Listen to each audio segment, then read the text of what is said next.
Masih semangat Bapak Ibu ya? Ya, tadi sudah mengikuti sesi pertama dengan Ibu Miswa tentang budaya positif yang membahas dua topik, yaitu nilai-nilai universal dan posisi kontrol atau kebetulan manusia. Nah, sebagai kelanjutan dari seluruh rangkaian membentuk budaya positif di sekolah atau kelas kita, tahap berikutnya adalah kita akan memahami tentang posisi kontrol yang ada 5, kemudian lanjut dengan praktik atau pemahaman tentang segitiga restitusi. Nah, segitiga restitusi inilah nanti yang akan digunakan dalam kelas untuk mengatasi atau membentuk disiplin yang kita inginkan. Saya akan bahas singkat saja tentang restitusi. Jadi restitusi ini memang berasal bukan dari dunia akademik, ya, berasal dari dunia hukum yang terkenal. Usaha untuk mengembalikan kepada kondisi semula. Jadi sebenarnya ini sebelum hukuman, karena kita selama ini sering menggunakan hukuman, maka itu digeser sedikit ke restitusi.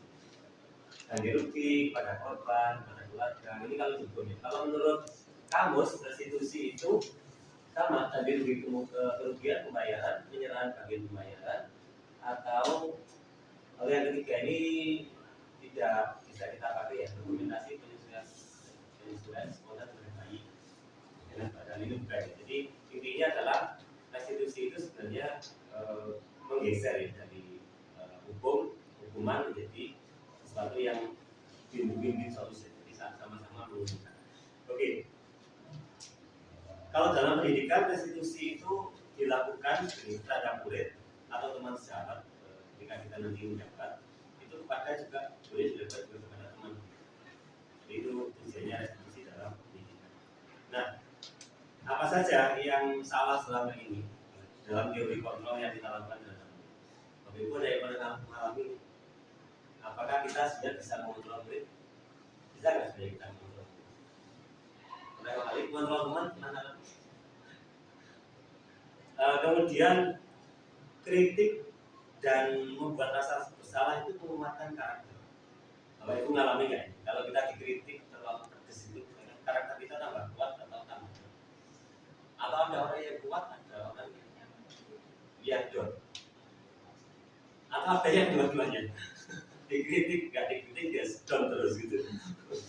Kemudian ilusi yang keempat yang muncul di sini. Kita sebagai orang dewasa itu sering merasa berhak memaksa pada anak. Kalau dengan teman sejawat, guru senior merasa berhak memaksa guru junior. Dalam tanda kutip atasan merasa berhak memaksa dalam tanda kutip bawaan. Saya gunakan tanda kutip.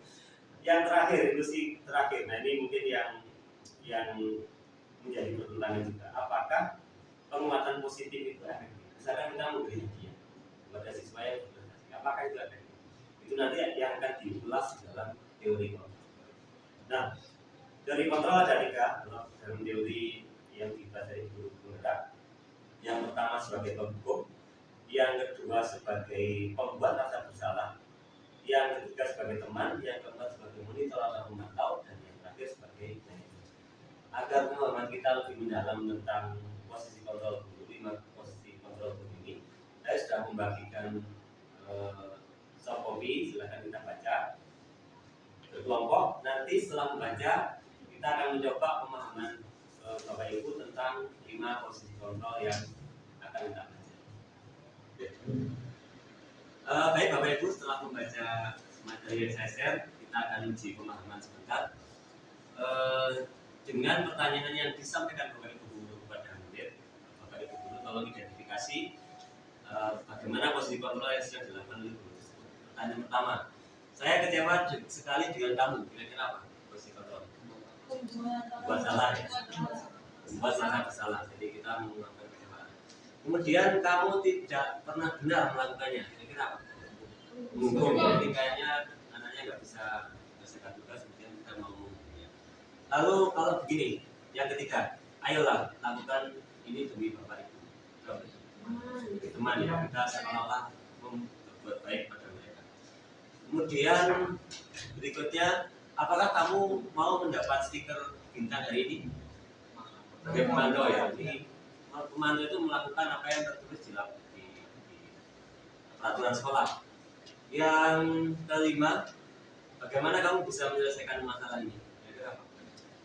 Manajer ya, ini gurunya mengajak pada siswanya untuk menyelesaikan masalah secara bersama-sama. Terakhir, kamu selalu paling terakhir.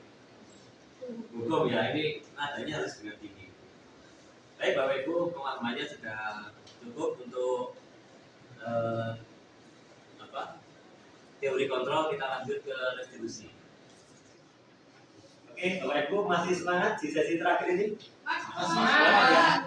Kita nanti lebih banyak melakukan praktik karena ketika restitusi itu akan melihat bagaimana guru melakukan tindakan yang menghindari hukuman tapi diharapkan berdampak kepada disiplin siswa.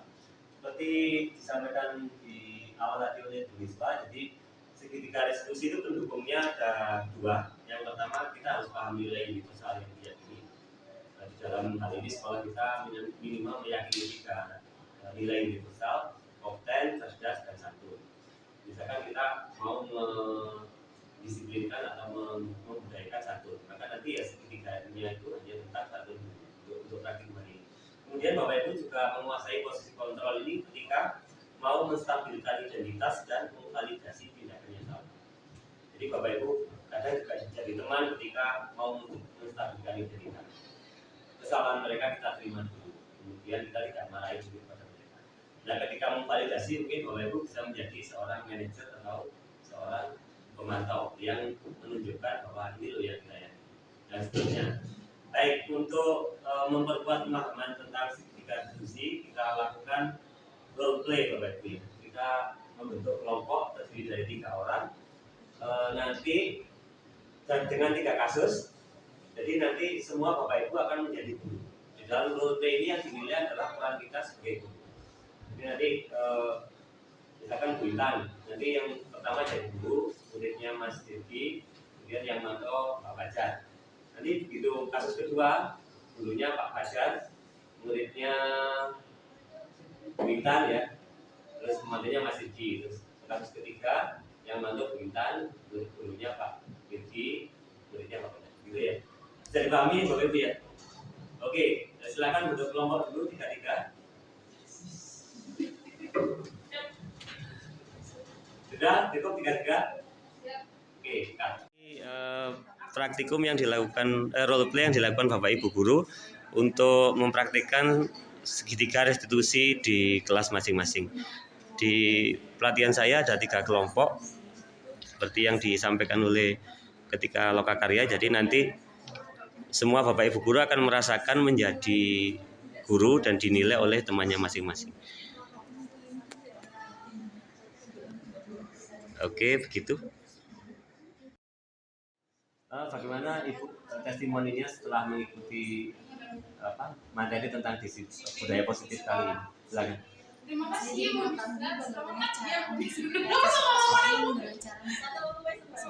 Kalau Ibu?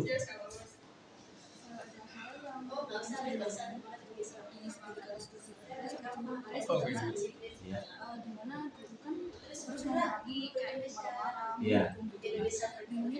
Kalau misal bisa maju seperti itu, bagaimana siswa mengetahui itu salah dan salah. Ada hukuman apa yang siswa itu berjalan gitu.